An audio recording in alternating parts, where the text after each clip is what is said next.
Okay, welcome to the Lighthouse. We're going to announce today's sponsors. Today's sponsors are Giti and Avi Lazaritz in the Zechut of True Happiness, Anonymous in the memory of Chaya Bat Yosef, Anonymous in the memory of Miriam Bat Meir Moshe, and for the Shidduch of Meir Moshe ben Miami. No, can't be Miami. Miriam, maybe, possibly. Miriam. And Sarah Bat Shoshana, anonymous in the memory of every David Shaul and Shalom Shaul, and thanks to Gedale, Mara Lichtenstein in honor of me, Ruth Gabbai and Zev Ops in honor of the engagement of their gratitude for the most motivating lessons, anonymous in the memory of Ronnie Ellie and also for Tali Rishon and Michael Eo. If we could just close that door if you guys don't mind. Okay, perfect. Welcome to the Lighthouse. Welcome to the Lighthouse. Just announcing we have an event in Manhattan, February 19th. It's a little different Manhattan to Miami. Miami is, sometimes you got to wake up people in Miami. But again, that's going to be February 19th. Today's book, we're going to take a great class from 13 Things Mentally Strong People Don't Do by Amy Morin. Phenomenal book. She basically has 13 things that we can all relate to. These are the 13 blockages that we have in our life. Phenomenal book.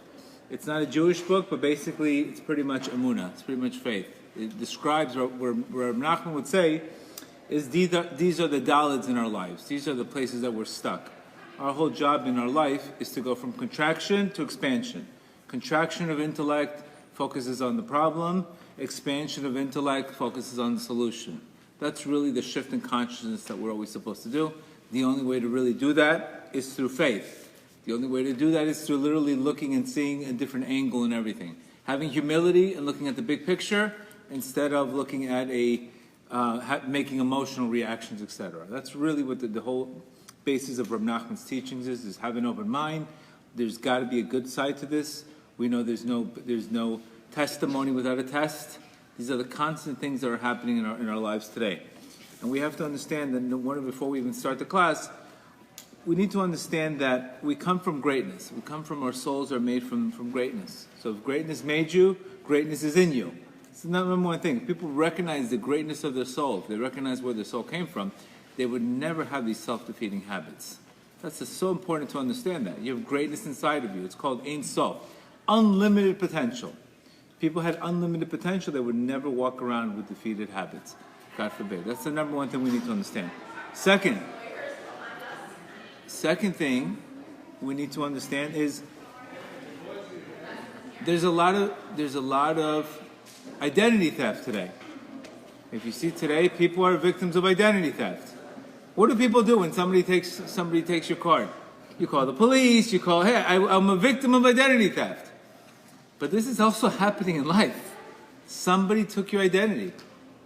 It's not you. It's one of the things we need to understand. Spirit, the Yetzer Hara wants to take your identity from your life. If I understand that, then I can say, that's not me. That is not me. So remember, if you're a victim of identity theft, it's not you. That's why really returning to Shul is really... Yeah, Michael today is 0 for 10. Identity theft is really a concept that you're not a thought. If somebody takes your identity, this is the Yetzer Hara. The Yetzer Hara wants to make you quit. The Yetzer Hara wants to make you defeated. But this is not you. It's not you. And that's so important to understand that. Third concept. Struggles create vessels. Very simple. Wonderful. Every distraction. So far we have 13 distractions for the 13 books. Struggles create vessels. Remember that. The amount of struggle is the vessel you get. And never forget, going to Uman, going to these trips to have real change, the struggle that you have going there is the light that you get going there. Unbelievable. You want to go first class, no problems. You're not going to get the same light as you go with the Israeli driver and the Russian driver and the guy's tires blown off and cancellations, lost passports. All of this shenanigans that usually happens when something really big happens is very typical in spirituality. If you just walked down the aisle and there'd be no problems, you probably wouldn't appreciate the marriage. You probably wouldn't appreciate the wedding. But the headaches and the in-laws and the fights and the who's buying this and who's buying that, and who's the ex's kids, and who, I don't want to deal with her, I don't want to deal with him. All of this mishmash creates the light of the wedding. So smart people get it done quickly because they know this. You leave a lot of room open, there's going to be a lot of obstacles. Smart people make decisions, then they worry about it after. So remember, struggles create vessels. Don't look at your struggles, take it personal. Recognize the struggle creates a vessel. Specifically her, Amy Moore, she became a widow at 23. She lost her mother, her father. Trauma after trauma, and God used her, opened up her mind, gave her prophecy. So when a person goes through trauma, a person goes through pain the right way, Rabbi Nachman says in Lesson 65, he gets a new mindset. He gets a new brain. It's a new person. The way you handled your problems, if after that you can say, if it wasn't for that situation, I would be here. If it wasn't for this trauma, I would never be a counselor. If it wasn't for this, I would never be who I am today. That's how you know if you handled it the right way. If you didn't handle it the right way, you're still stuck on that. That's pretty much it, because train transforms you. So struggle creates vessel. We need to also understand, and the last thing we need to understand, there's no glory by God saying you were defeated. If the whole point is here is to elevate God's glory and to crown the king and to show that God's full of everything and to show faith in the most troublesome time. Like we said before, God does not need angels to praise him. What's the glory of angels praising him? They're already there. There's no free choice. God gets glory when a person is in a difficult situation and he still praises him. When you're still in the struggle and you still praise him. That's the real glory. It's not when you're an angel and obviously there's no free choice. It's when you have free choice and that is the glory that you can have. When you think greater than you feel. When you're able to already say, you know what, things are going to be good. It's going to work out. Without working it out. Without working it out, not seeing it clearly, that is truly how you elevate God's glory. Also, very, very, very important concept. God he didn't create a person to be defeated. He created a person to win. He wants you to win. That's why it's so important that when we pray, of course it's okay to pray with a broken heart, but the Zohar says that after you pray, you should feel like the prayer is going to get answered. You should smile afterwards. It's different than praying with a self-pity. Oh, come on, how much longer is this going to go on? Please take away this problem. That's not really elevating God's glory. That means the confidence in the prayer makes a big difference. It's not the length of the prayer, it's really the confidence behind it. So some people are afraid today to have too much confidence in prayer and to believe and to smile and to be vulnerable. Yes, that's what you're supposed to do, actually. They're afraid that they're not worthy. Maybe they didn't say the prayer right. No, it's this lack of belief system that why would God answer their prayer just like that? The biggest problem is the belief system. It's not even what they're saying out of their mouths. Not feeling enough that God can give you something, so you're afraid to even smile afterwards. It's an unbelievable thing. I used to go through that. But you should not believe that. It's not true. He wants to give it to you. Why doesn't he want to give it to you? So there's a lot of shifts in mindset here that we have to really, really go into and ask ourselves, what are our belief system? Why would God not give it? It means, how do you test a level of faith? Is the more a person prays. Because the more he prays, the more he knows that God's going to answer him. That's how you really know if the guy's really on the ball. Because if I believe that the power of my prayers are, of course he's going to answer me, then I'm going to obviously shoot. But if you're not a good shooter, you're not going to take a shot. And like Wayne Gretzky says, you never hit a shot he never made a shot that he didn't hit, that he didn't take. So you have to shoot. You have to shoot, and you have to believe that you have that power. Today, we need more strength and musar today. Today, it's not that people know what to do. They know what to do. It's that how come they're not doing it? That's the issue today. They know what to do. It's not a lack of musar. It's not a lack of information today. It's lack of will today. It's lack of fighting darkness. It's lack of getting that. It's called, Rabbi Nachman calls it holy chutzpah. This holy chutzpah, this brazenness that makes you have to be a little crazy. He even said it. You have to be a little crazy, in a good way. You have to take shots. You have to be vulnerable. You have to be willing. That's what he says in lesson 48 before we start the book. You have to understand that a person needs to be extremely stubborn in the service of God, not to deserve his place. This is the one time stubbornness is good. It's not, stubbornness is not good when you're fighting with your wife or you're fighting with somebody else. That stubbornness is not good. But where you could be stubborn, that means being stubborn is actually, there is a positive thing to being stubborn, is not to desert your place, is not to give up. That's where stubbornness is welcomed and it's encouraged. The other stubbornness gives you a heart that's no, and eventually you get turned away.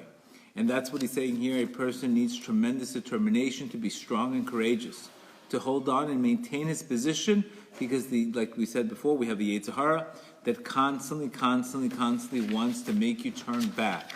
So being stubborn, we have to ask ourselves, am I just as stubborn in business as I am in my spirituality? You know, a customer says no. I was always told when I was younger that when the customer says no, that's the beginning of the sale. So you don't just quit like that. That's the beginning of the sale. That's when you say, okay, now the sale begins. Obviously, anybody can sell anything. You can go to the CVS. Here, I want to buy a pack of gum. Ring it up. It doesn't take a salesman for that. It's when the customer says no. That's when you start selling. That is exactly what we have to fight today. Is when they tell you no, that's when you're supposed to see how much you're willing to pull over. Many times I've been told no, and because I remember being younger, that's the beginning of the sale. That's what you start getting. Again, this is all of this is wonderful, but you need to practice it. Remember, it's normal to have inspiration, it's normal to have periods of desperation, but overall, you should recognize you have to just stand up at the end of the fight. That's what the Rebbe's advice is for him. Stand up at the end of the fight. Whether you're going up or down, what are you doing at the end of the fight? Are you still holding on? And then he says in lesson 86, note, because if people are a little faith, they need a lot of difficult devotions. According to the amount of faith that you have is how hard your life is going to be. If you believe in yourself, the effort you're going to make is not going to be so difficult because you're worthy that Hashem will give it to you. It's not a lack of humility. It's being, yes, I have a gift from Hashem. I have a gift from my Creator. This is not mine. It's my gift from my Creator. Why would I not use the gift that God gave me? It's not being arrogant at all. It's using the gift that God gave you and using it properly. When you're too shy and you're not using the gift properly, then you're living in fear. So you have to use the gift that God gave you. Whatever your gift is, you have to use it. And that's why Rabbi Cook says that the real pain that people are going through today is they're not using they're not in their soul state. They're not in their proper state. They're running away from themselves. And this mimics exactly what happened in Parshas Bereshit, where God said to Adam, Ayeka, where are you? Where are you? You made a mistake, you hid. Where are you? That's exactly what we're mimicking today. So let's get to the 13 steps. Remember, all of these steps. You're in life, you could be lost. There's a great story by Baal Shem Tov, and it says there was a man who was lost in the forest. He was completely lost. He was desperate. It was raining outside. He was completely desperate, and all of a sudden he found some guy, and he says, "Listen, I've been stranded in the forest for years. I haven't been able to find an exit." So the guy goes, "Listen, I'm also stranded here. But let me tell you where for sure it's a dead end. I can guarantee you the dead ends for sure don't go there. Maybe I don't have the solution for you, but these 13 things are dead ends. Guaranteed dead ends. So if you don't hit those dead ends, eventually you're going to end up going where you need to go." First step. First thing she says. They don't waste time feeling sorry for themselves. First, number one step, obviously we know this, Leon works with me in recovery centers. First step is getting people out of self-pity. Because like I said, if my whole point is glory, showing God glory, self-pity is not showing God glory. It's the opposite. It's showing that there is no glory, that there is no crown, that there's nothing to live for, there's nothing to go. So feeling self-pity, basically, it shuts the whole emunah thing. It takes the plug out of the emunah thing. Because really, God doesn't need more victims. God doesn't need more. He needs His glory to be elevated. And John Gardner said, self-pity is easily the most destructive non-pharmaceutical narcotics. It's addictive. It gives momentary pleasure. And it separates the victim from reality. It's easy. You see, it's very simple in life. It's easy to quit. It doesn't take much effort. It's easy. Winning is difficult. So self-pity is the number one no-no. The way you pray, you should have simcha. It could be a broken heart, but after that could be simcha. And again, like I say this 1,000 times, and I can't express this enough, you have to recognize that the more you know in life, the more you recognize you don't know. And I can't stress that concept enough. The more you know, you recognize, what do I know? Maybe this is good for me. Maybe this is good for me. So when we start, the problem today is when we start labeling things, and we start calling this bad, and calling this good, and calling that bad, and calling this good, how do you know what's good and what's not good for you? There's a master plan. It's when the guy goes into the middle of a movie and says, I don't know what's going on. This guy has to be bad. And he didn't see the beginning. He didn't see the end. That's the problem. So why self-pity is such a problem is because you don't get the next chapter in the book. You don't get the next chapter in the book. And this is what Adam did. He blamed Chava. He blamed. So self-pity is very connected to blame. A lot of people blame their mazel. Mazel means their luck. You could be over your luck. So that's why Rabbi Arush says, first say thank you before you attack your problem. First say thank you for all the good in your life. And then after you find all the good in your life, then ask God to see the light in that problem. But don't ask him to fix a broken toy, because God does not change. We change through tefillah. That was today's class. God does not change. We change through tefillah. Very important concept. And like I said, the reasons why we shouldn't have self-pity, number one, huge waste of time. Huge waste of time. You want to waste time? It's guaranteed to waste a lot of time. This is the why me, why me, why me. It leads to more negative emotion. Because self-pity will lead to what? More of a destructive path, unfortunately. 3, what you fear becomes real. It becomes a self-fulfilling prophecy. So now you know you wasted time, you feel worse than ever, and then you might have a self-fulfilling prophecy, if that's not enough. It prevents you from dealing with other emotions. Self-pity, you can't get to know yourself, right? It prevents you from dealing with other emotions. It causes you to overlook the good in life. You don't see the whole other things that are good in life. And 6, it interferes with relationships. You know, I tell people, you want to get remarried? Don't go to your dates dumping the ex-boyfriend or ex-husband's trash. The guy just got out of a relationship. You think he wants to now inherit more trash? You have to go in light. You know, people travel. You know, people travel light. Just watch a guy travel from New York to light, one package. You see people going on Passover, 35 luggages, like they're going to, like the world's going to an end, Armageddon. Imagine going on a date with, you see the packages in there. You couldn't even, they can't fit anything. Like the world is over. The world is over. I'm going away for Passover. The way they travel in bags and bags. Like God forbid they're going to run out of food. You don't want to go to a relationship like that. So what happens is when we do have self-pity, it's like the amount of weight we put on other people. They just don't want to deal with you anymore. They don't want to deal with the person. They become exhausted. It's very important. So again, what's the difference of why me? What's next? Lack of self-pity, crowning the king, showing God's glory. I'm here to elevate God's glory. I'm not here to take the glory for myself. Because a lot of self-pity is about getting attention, getting a lot of attention. And then if you take a lot of attention, you really can't become the giver that you really want to get. Obviously, we see this all day long. This is the main shift. We're trying to get the person out of themselves so they can get to the second. Number 2, they don't give away their power. Very important concept. Mentally strong people do not give away their power. They never blame somebody. This guy gave me blue eyes today. That person made me angry. This person did that to me. That's giving away power.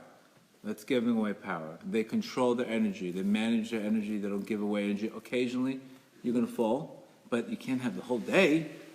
I'm upset because he took all this person made me angry the whole day. What did somebody say? My father put me here, he made me angry the whole day. So that's it. Your day's done. How could he make you angry? You made yourself angry because the way you interpreted that situation. Again, this is so important. Because obviously when you give up on yourself, who else do you think you're going to give up on? God. Can't have a relationship with God if you don't have a relationship with yourself. It's pretty common sense. People asking people, why are you not religious? Gave up on himself. What religion? What spirituality? If I give up on myself, of course I'm going to give up on God. The rest is history. So you have to get the guy to help to start loving himself, self-esteem, and then he won't give up. He won't give up because his view of God is going to change. Dale Carnegie says, when we hate our enemies, we are giving them power over us, power over our sleep, our appetite, our blood pressure, our health, and our happiness. Beautiful line, Dale Carnegie. I'm sure he knows a thing or two. How do you know you're giving away your power? You feel offended by criticism and negative feedback people give you. I promise you, I've been called a heretic by people, by organizations. No, don't put his class as he's a heretic. I mean, I laugh at these things. The amount of things that people say, but I said, listen, how could you sit there and do this and not have any kind of criticism? It's going to happen. But it has nothing to do with me. Because if somebody's really successful, they'll never criticize you. They'll never criticize. They stay in their own lane. Only people that are weak and jealous criticize you. Other people have the ability to make you angry. You change your goals based on what other people think of you. The type of day you're having depends on other people behave. You have difficulty setting boundaries and you feel resentment towards people who take up your time and energy. And you hold a grudge when somebody offends you. You ever heard that one? You hold a grudge. There's a 24 hours a day prohibition. Do not hold a grudge against somebody. So when somebody wrongs you, you take it personal. You're holding a grudge. The whole time it's a sin because you're holding a grudge. You're not allowed to seek revenge. Don't take it personal. It has nothing to do with you. You could do a whole year class on not taking it personal. That's how much effect people are going through taking things personal.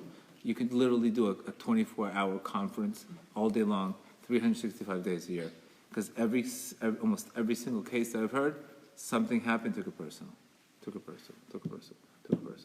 And that's why that person is that way. Like we said before, the more glory he gives God, the less respect I need. The more glory I give God, the less respect I give, because I want to get glory from God. I don't want to get glory from a human being. Human beings doesn't do anything for me. What's the problem again? Very simple. When you lose your confidence in yourself, then you start losing your self-worth. So they defined your self-worth. You take things personal, you don't get approval, like we said before. The more I approve myself, the less I need approval from you. The less I approve myself, the more I need approval from you. That's the formula.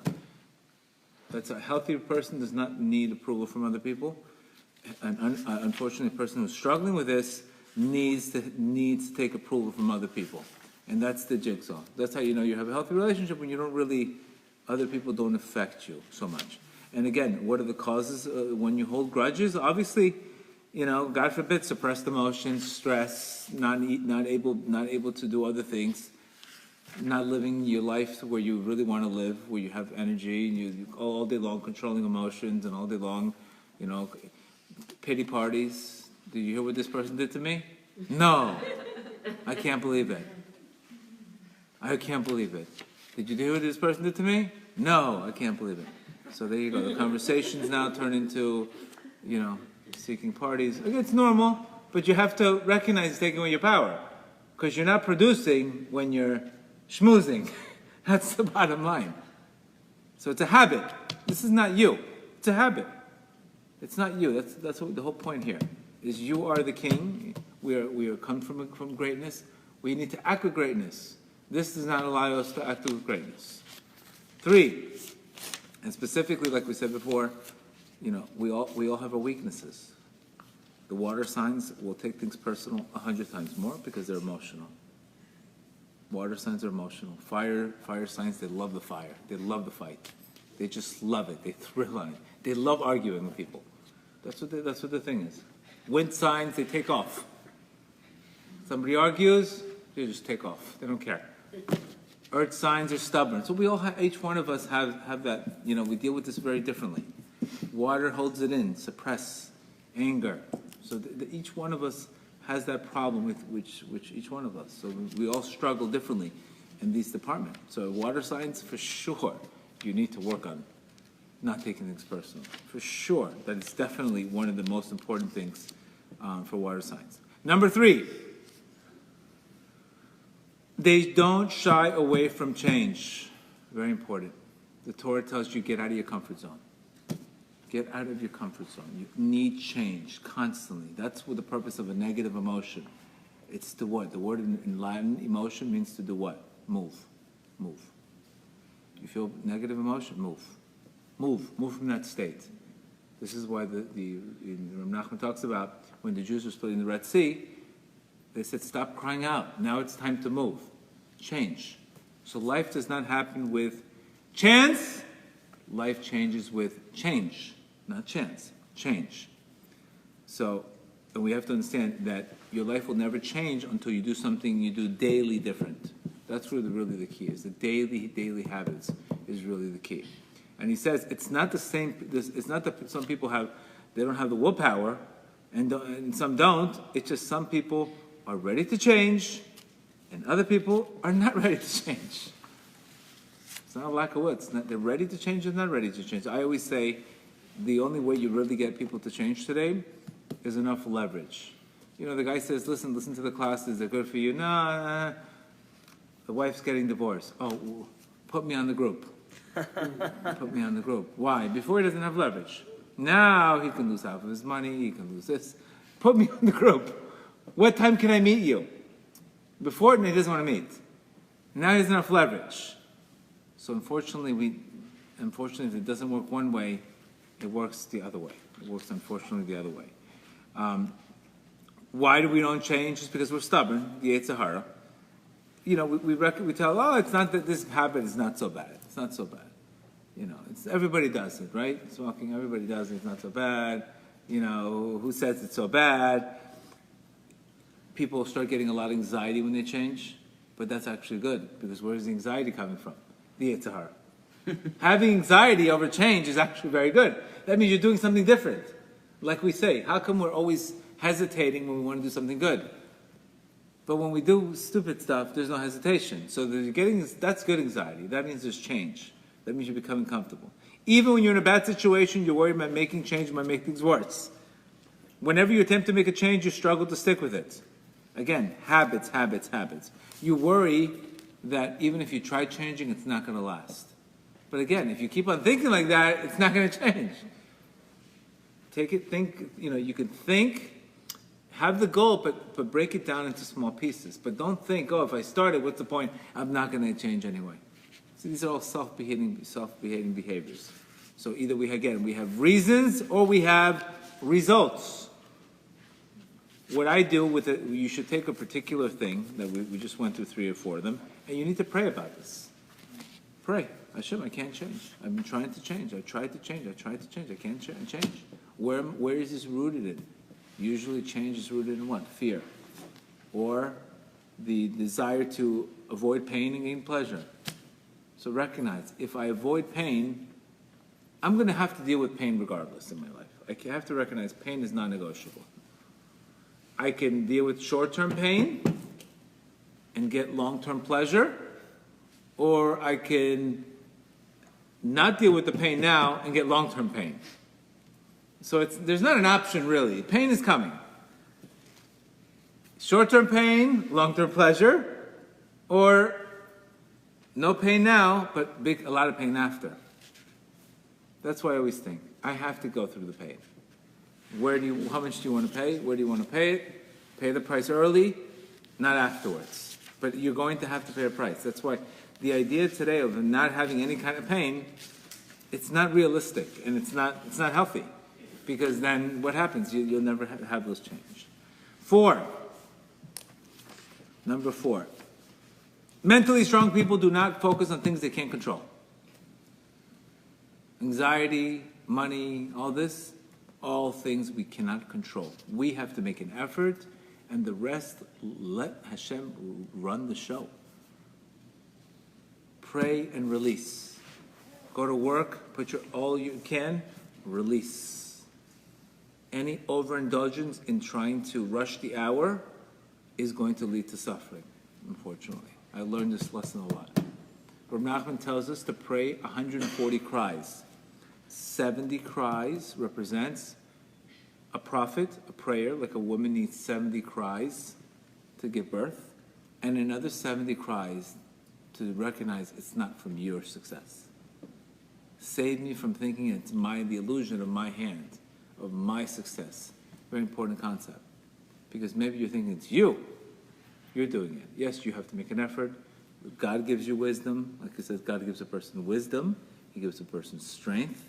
And he gives a person wisdom, strength, and I believe wisdom, strength, and money.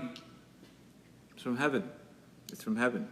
So if a person's having an issue with anxiety, he's focusing on things he can't control.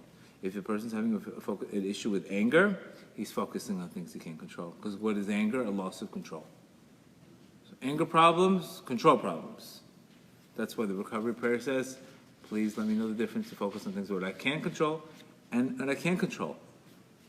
Another sign of being in a situation that you can't control things, if you're burnt out a lot.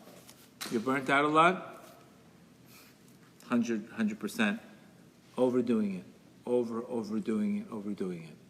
That's the benefits of bitachon, means trust in God. Like he says, he doesn't need your muscles, he doesn't need your strength, he needs your trust. It's one of the pasuk. I forget where the pasuk says that. He needs your trust. It's very important. And he says, when you don't trust in me, you're going to leave your trust to broken people, to broken handles, broken jugs. Either you trust in me, or you're going to leave your trust to people. And it says, blessed is the person who trusts in God, cursed is the person who trusts in another person. How do you know you have this control issue? Number one, you spend a lot of time and energy trying to prevent bad things from happening to you. You invest energy into wishing other people would change. That's funny. Like wishing God would change, wishing your marriage will change, your partner will change, your son will change. All of this is all tefillah. Tefillah. When you're faced with a tough situation, you think you can handle it all by yourself. You believe the outcome of every situation is based on how much effort you exert. You assume that good luck has nothing to do with success. Other people sometimes accuse you of being a control freak.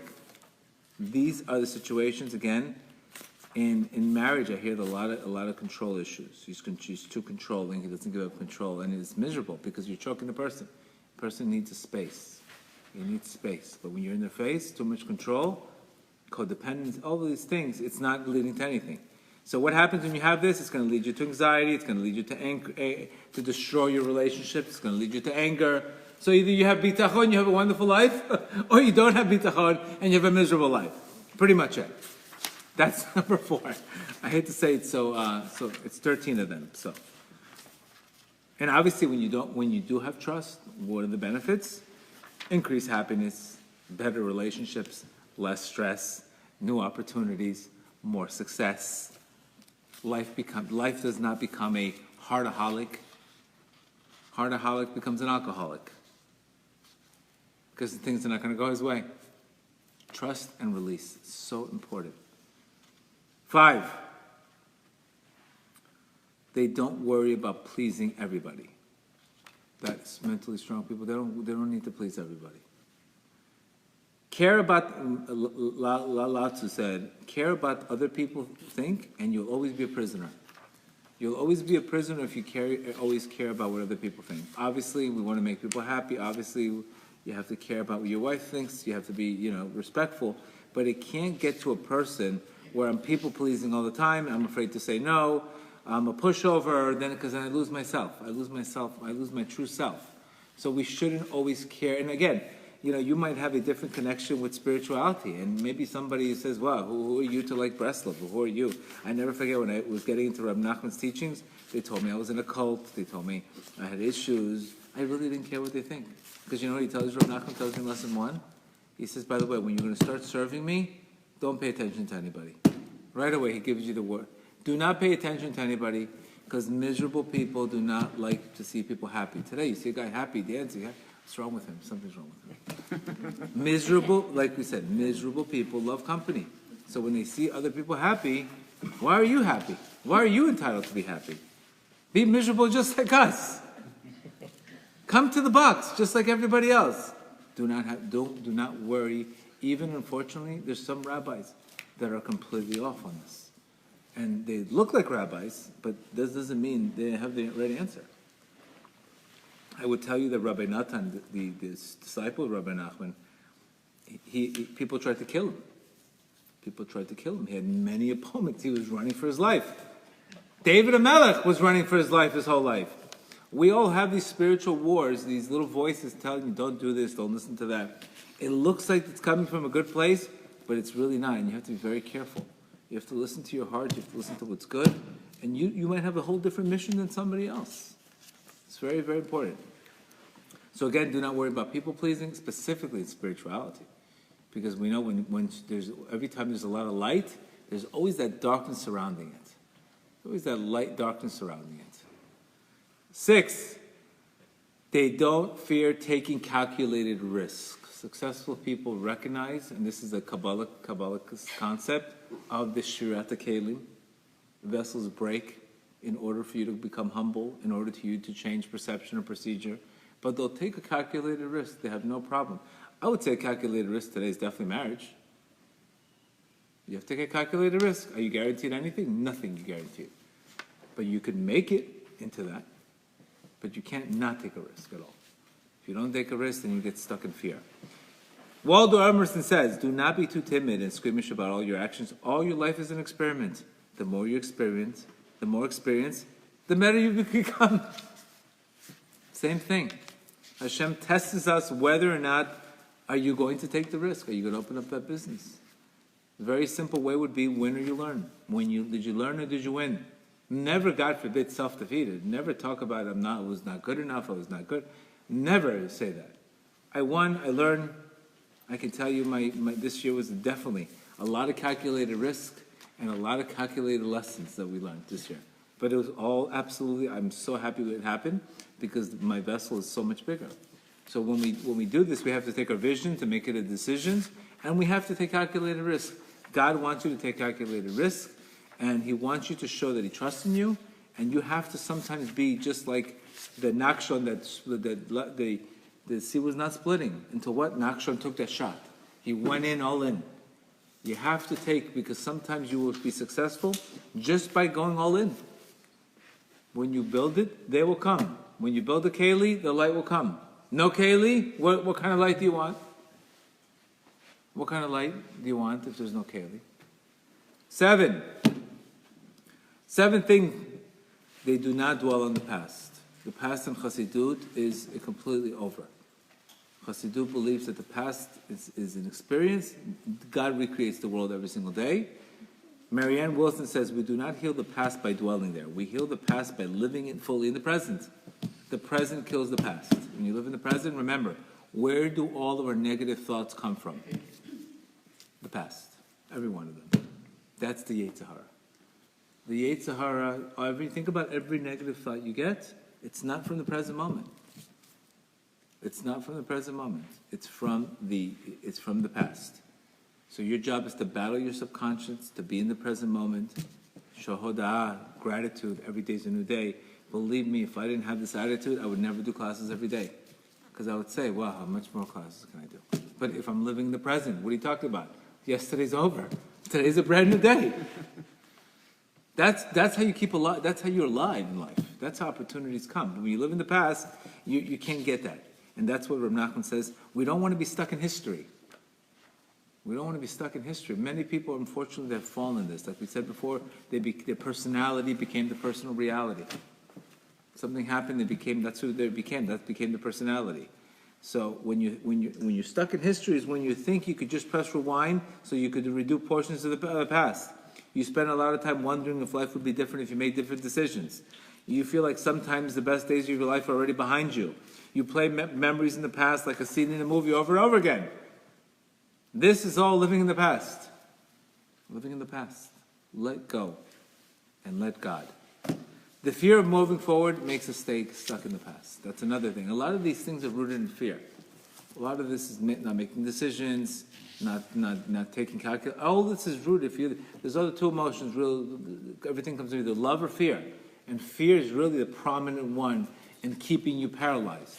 It paralyzes you and it keeps you as a prisoner. So again, we have to, what they say in psychology, and I've also recommended this, schedule a time to talk about the past.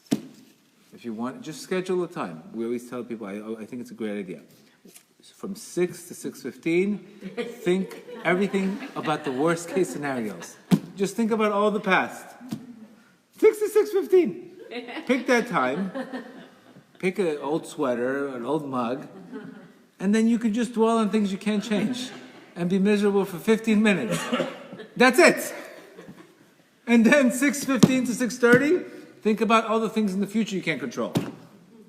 Think about all the anxious things that you can't control. And then at least 30 minutes a day, you're dwelling with stupidity, but the rest of the day you have your whole life. Delay the Yetzer Hara. Delay it. Schedule a time. It really works, by the way. 6 to 6:30, I'm going to be miserable. Now, what happens between 6, let's say at 6 o'clock you're busy, and you don't have time to do that, then you do it tomorrow. Reb Nachman would always procrastination. He would say, tomorrow I'll do that. He'll do it today, but he would tell you that tomorrow I'll take the day off. He would procrastination. That's what he would do. And today we do procrastinate today. No, he would say, tomorrow I'll take the day off. Today I want to do this. And what would happen tomorrow? He would move it off again. See, just like something works the other way, it also works a good way also. Things work the other way. But the best thing to do is schedule a time to talk about the past and visualize whatever you want to put the 80s music on or 90s, whatever this thing happened. And that's it. And then move on. It's so important, especially past relationships and all that. I would say that was one of the gifts that God gave me. It's another gift of a water sign. Water signs, they go through A doesn't work, B doesn't work, C, D, E, F. There's no price. Where are we going? Water goes through cracks. Water just moves. Water moves. You have to take the water sign in you and just move. Move, move, move. So what's not helpful? Also pretending that it didn't happen. Even Reb Nachman's telling you that you're going to fall in life because there's lessons that need to be taught. And from those lessons, you'll become a different person. So getting stuck in the past and dwelling over the past is really self-pity, and it's not going to do anything for you. Whether it could be divorces or it could be anything like that. It's just a waste of time. 8, they don't make the same mistakes over and over. I love this line by John Powell. The only real mistake is one from which we learn nothing. That's unbelievable. When you didn't learn anything from that mistake, and you keep on doing the same thing over and over and over again, like today we speak in the dating scene, stop getting so physical, stop getting so physical before spiritual. I can't, but I gave in. Okay, so here we go. Here's the call again. What can I tell you? What can I tell you? That's the rule. Yes, it's very frustrating when you do the same thing over and over and you get to nothing. Of course, but that's insanity, thinking things are going to change. Remember that. It's tough. It's not easy to break a habit, but once you break it, you'll start living. That's the greatness about it. So, you often find yourself stuck at the same point where you're trying to reach the goal. You encounter an obstacle, you don't invest time looking ways to overcome it. Remember, why we make the same mistakes is, again, because we're stubborn. So what's the problem with this? You're not going to reach your goal. The problem won't get solved. You'll never think differently about yourself, and you're not going to try as hard. It's very important. People relapse all the time in our recovery centers. Pay attention. Write things down this time. Be more humble. No. Here we go. Back again. Over and over and over again. We see it all the time. And they expect something different. You have to learn from your mistakes. Number nine,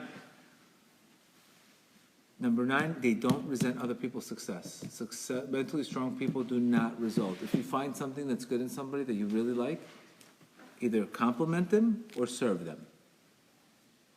Celebrate them or serve them. Ask them for help, or serve them, or compliment. It came from God, their blessing. But God forbid, do not envy them. That's the worst envy. Because what happens when you envy somebody else, what are you doing? You're creating a blockage in your own vessel. You cannot receive a salvation if you envy somebody else. Impossible. Because it doesn't activate faith. And faith activates blessings. So if I don't activate faith, it's because I'm looking in the wrong lane. So never say, I don't understand why I only have to go through this. They don't. There you go. That's almost a recipe to stay in that problem. Nelson Mandela says something beautiful. Resentment is like drinking poison and then hoping it will kill your enemies.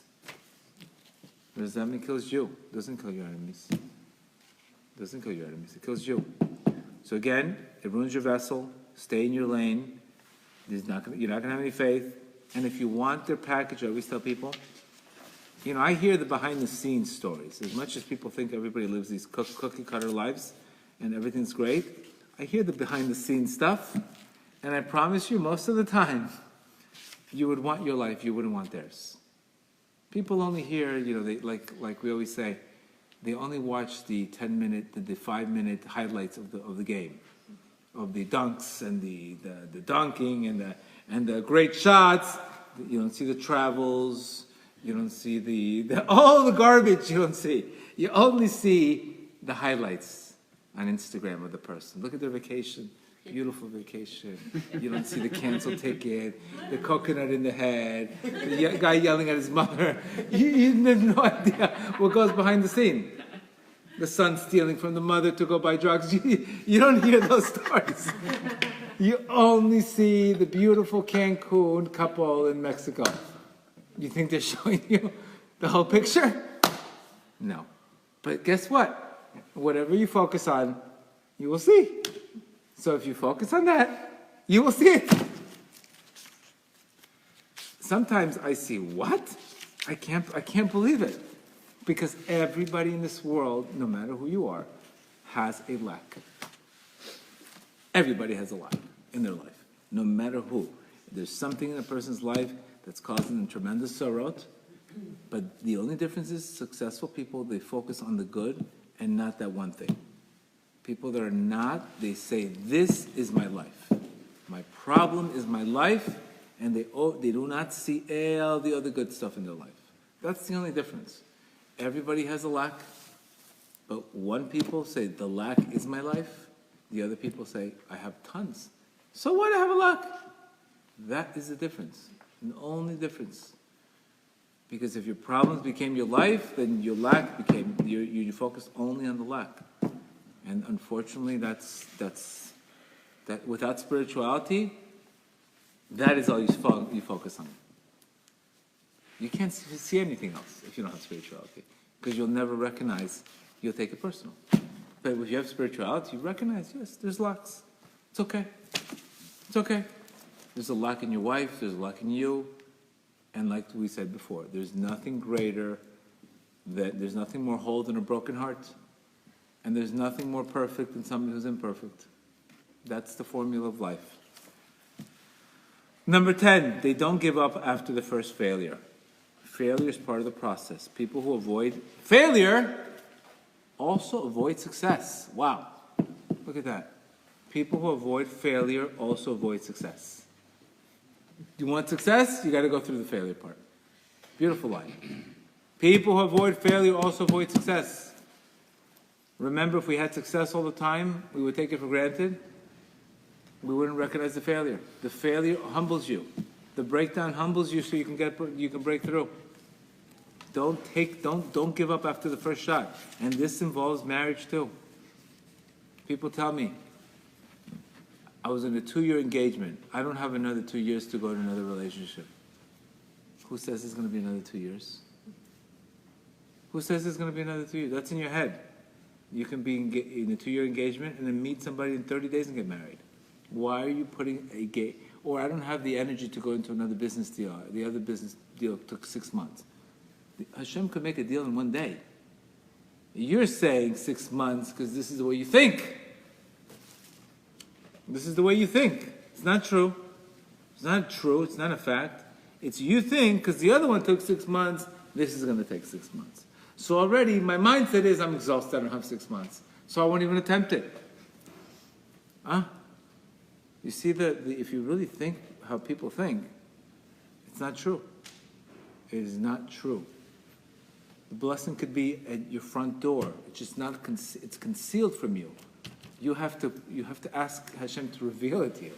Every Yeshua is concealed from a person.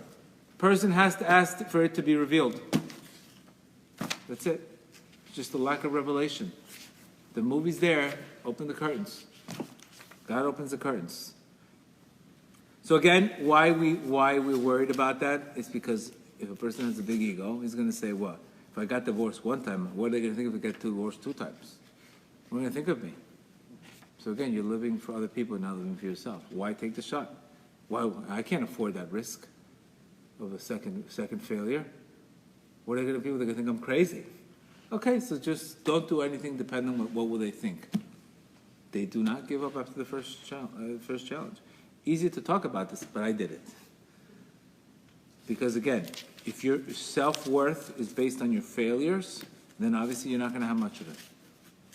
So successful people do not give up after the first shot. They wait, they learn from the first and the second. Again, this is all rooted in fear.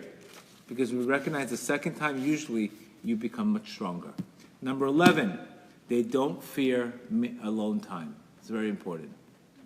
They don't. A lot of this is rooted in the ego. They don't feel. They enjoy their alone time. Alone time. All my classes come from being alone. You need time alone to think, and to really watch the whole day, and to see where am I putting energy in the wrong place. Once you have that alone time, you prepare. The rest is history. But when there's no alone time, then you're spinning wheels. All a man's miseries derive from not being alone. The mind spinning 1,000 times, and nobody's there to stop the mind. Today it's clearly that. The mind's running. Spend some time alone. Don't have time. Who's going to stop the mind from running? So that's why stopping, getting yeshuva dat, looking at the whole picture, calming down is so beneficial today.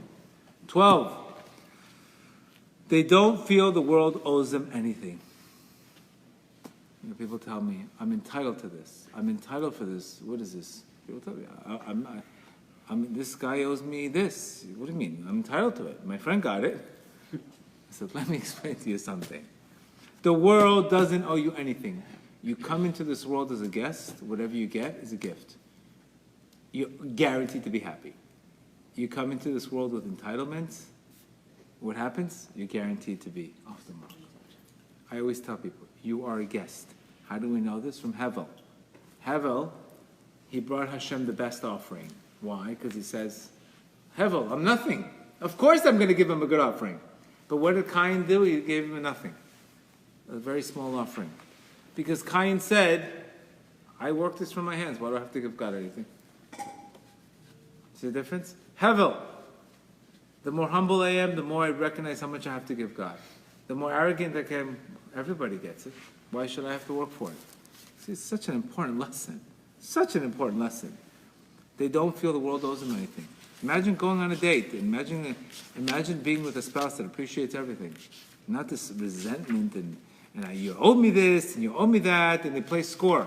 If you have couples that play score, I'd say you know there's a big problem. You did this, 5-1, I did that, 5-2, you did that, 5-3, 5-4. Okay, what's the score?